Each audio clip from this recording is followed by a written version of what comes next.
Помимо изучения родного языка, в детском клубе развития «Фиданчик» занимаются и патриотическим воспитанием. К трагической для крымских татар дате 23 февраля здесь провели открытый урок, посвященный памяти политика общественного деятеля, организатора первого Курултая крымско-татарского народа Номана Челебиджихана. На этот раз педагоги клуба провели мероприятие в новом формате. Номан Челебиджиханның яшаган гаиләләрне, оның сафдашлары оңа насыл ярдәм иткәнне, оларның гаиләләре насыл олганларını балалар җанландырмага тырыштылар. Ве балалар оларның образларына кертергә тырыштылар. Балачыклар белсенләр дип. Ayrıca балалар да дегел, тек балалар дегел, аналары, бабалары да белсенләр. Бүтән халкымыз белсенләр. Чөнки безнең халкымыз алыштылар ки бу 23 февральне башкача кайдетмек, улар хованалар, шеңленелер, ама безнеңчә бу шен ве куванчлы бер көн дегелдер. Чөнки безнең беренче муфтиемыз, безнең беренче президентымызны өлдерделәр.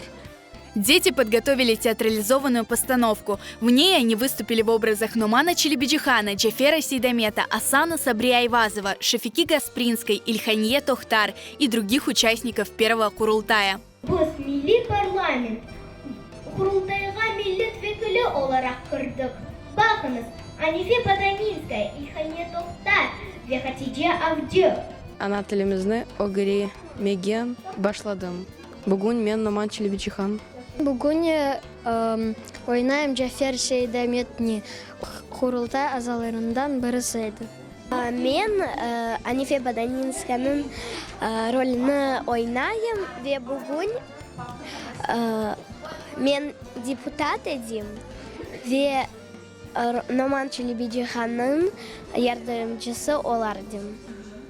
Мен бек çok yanlış şeylerini öğrendim, bek çok sözlerini öğrendim. Men anladım ahıhı haram tatar olanlar oge gerek gitmegi. Bayrak Kurultayını yaraştırdı. Номан Челебиджихан yazgan an etken men şiirini gem yazıldı. На открытом уроке также исполнили патриотические песни и прошел тематический квест. В клубе «Фиданчик» уверены, благодаря таким мероприятиям дети будут больше знать историю своего народа, узнавать новое об исторических личностях, следовать их благородным жизненным принципам.